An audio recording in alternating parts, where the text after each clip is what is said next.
Electricity is simply the passage of electrons from one place to another. But is it really that simple? Today I want to tell you some interesting facts about this mysterious force that has shaped and changed humanity. You will understand why in a second. The word electricity itself is derived from the Greek word electron, which however means amber. Let's get started.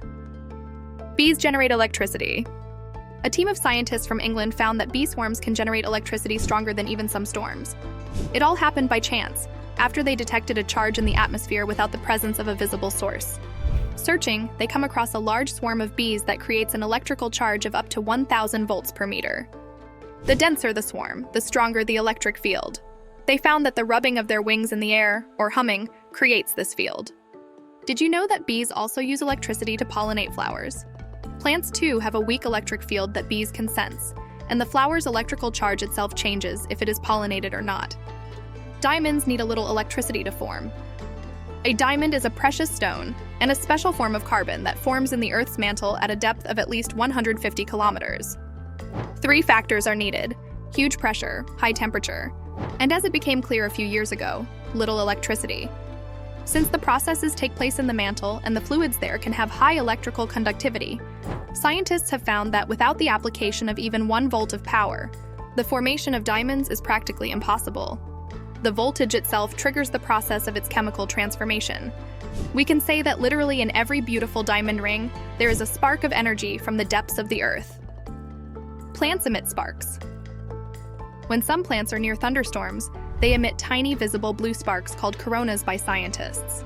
Research has found that so-called coronas create amounts of atmospheric chemicals that affect the air quality around them. Thunderstorms act like a giant battery for the surface. For example, sparks can be observed on pine needles.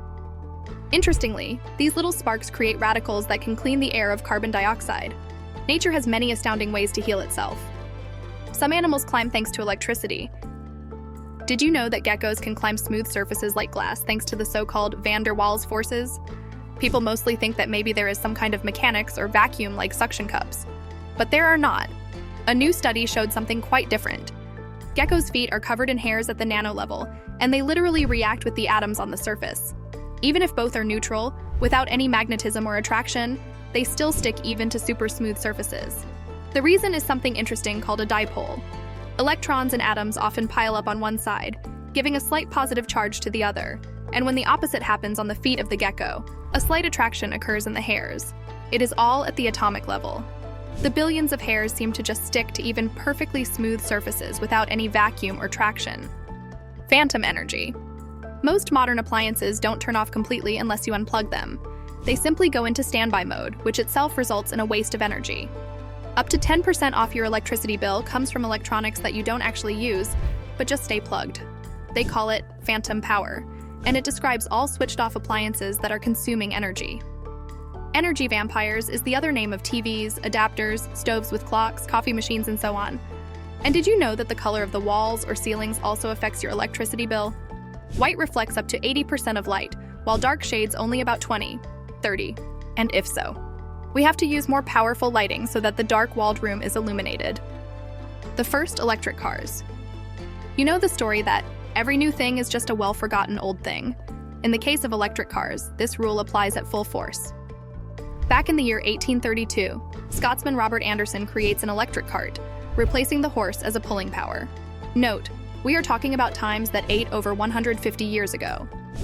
In 1897, 60 electric taxis ran on New York streets. Even in Bulgaria as early as 1952, development of the electric Moskvich began. At first, people liked electric cars a lot and used them regularly, but this changed drastically when cars with internal combustion engines came along, which were more accessible, cheaper, and much more powerful. Now, as we can see, the opposite trend is observed: the electric eels. In their bodies, eels contain about 6,000 specialized cells that store energy much like tiny batteries. When threatened or attacking their prey, these cells open simultaneously, releasing up to 600 volts, which is much higher voltage than standard wall outlets. The cells in question are called electrocytes, which are positively charged on the outside and negatively charged on the inside. When the brain sends them a signal, some or all of those cells open to release electrons and thus create an electric field. Thanks to it, they can navigate in the water because they also have receptors for the electric field that they create. Separately, Eels successfully hunt and defend themselves thanks to the shock released through the special energy cells. Lightning is a form of static electricity. Electric charges build up in clouds when the ice crystals in them collide and rub against each other. Accordingly, positively and negatively, charged particles are created in the cloud. Storm cloud currents push positive particles up and negative particles down. Most lightning strikes occur within the cloud itself, but there are also cases where the electrical charge becomes simply too great, and the electrons begin to seek the path of least resistance to the ground, or to another cloud for charged particle exchange. Sometimes lightning can strike 16 kilometers from the storm, and the spark reaches 30,000 degrees Celsius. It is this sudden heating and expansion of the air around the lightning that causes us to hear thunder. The most interesting thing is that lightning apparently travels from the cloud to the ground, but in reality, it is exactly the opposite. The negative particles make an invisible path, and the positive ones from the Earth follow the path to the cloud. What is static electricity? Static electricity is actually when electrons flow from one object to another. When you rub your feet on the carpet, for example, you become positively charged and the floor behind you becomes negatively charged as you lose electrons. As we know, our body is mostly made of water, which is a conductor. Accordingly, we also become conductors. Thus, when you touch a metal object or another person, sparks appear. Electrons simply pass through your body because it is looking for balance. This is how the Greeks knew about this mysterious power from ancient times. They rubbed a piece of amber on the fur of an animal and noticed that it then began to attract various objects. So it is believed that the Greeks were the first to have discovered static electricity, and that is why today we use the Greek word for it, electron, which however translates as amber. And let's not forget that every electrician has become a conductor at least once in his life. The first electric battery. A battery itself is a device that stores chemical energy that is converted into electricity. The first real battery was invented by Italian physicist Alessandro Volta in 1800. He simply arranged discs of copper and zinc that are separated by cloth soaked in salt water. It only lasted an hour and was thrown away after use. A full 60 years later came the rechargeable, reusable batteries. Lithium-ion batteries came in the early 90s and are the most common today. The first steps of electricity. Did you know that the first street in the world to be lit by electric lamps was Mosley Street in England in 1878? After that began the development and supply of such bulbs used to illuminate homes and public buildings. Did you know that in the beginning people were afraid of electricity, just like people are afraid of 5G today? People then thought they would catch cancer or other mysterious diseases from the electric current in their house. However, this worry, like 5G, was in vain. The war of currents. When we talk about electricity, we just can't help but mention two of the big names in the field, Tesla and Edison. The battle between them is rather a battle between the alternating current, used by Tesla, and the direct current, used by Edison. Explained simply, with alternating current, the flow of electrons flows in both directions, and with the direct current, in one direction. Today, the batteries we use supply direct current and the electrical grid that normally powers our home. Variable current.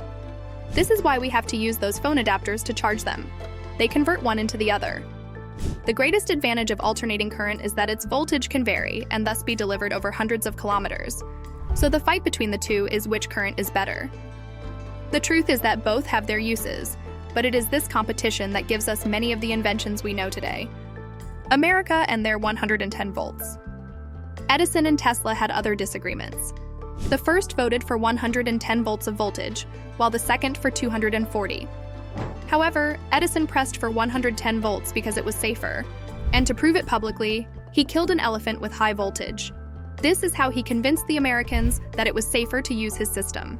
This, by the way, is the only advantage of 110 volts. The other 220 or 240 volt systems carry electricity more cheaply and efficiently. That's why we use both voltages today. Another problem was the frequency of change of direction in alternating current, measured in hertz. Simply put, this is how many times per second will the electrons change direction. Very easy to spot on camera. It's annoying as hell when you're taking a video and it's called a flicker. The ancient people and the electric fish. It is believed that even the ancient Egyptians were aware of electricity, and even did some stuff with it. They used the charge of small stingrays and catfish to treat arthritis, headaches, and gout. That is why these fish were nicknamed the Thunderers of the Nile. The Romans even used electric stingrays to treat epilepsy. In the Middle Ages, as you can imagine, people attributed magical properties to these fish. How are we billed for electricity? On the news quite often, they started to inform us that they will raise the price of electricity. So 1 kilowatt hour will cost 30 cents, for example. The electricity meter has the task of measuring exactly how much electricity we consume, and to pay for it accordingly. Now imagine that you forgot to turn on a light bulb in the bathroom. It is, let's say, with a power of 100 watts. If it runs like this for an hour, the bulb will consume 100 watt-hours. If it works like this for 10 hours, it will have absorbed 1 kilowatt hour, and you, for example, will be charged 30 cents. So just turn off the lights after you. Firstly, it will save you money, and secondly, you are helping nature. Some spiders fly with electricity.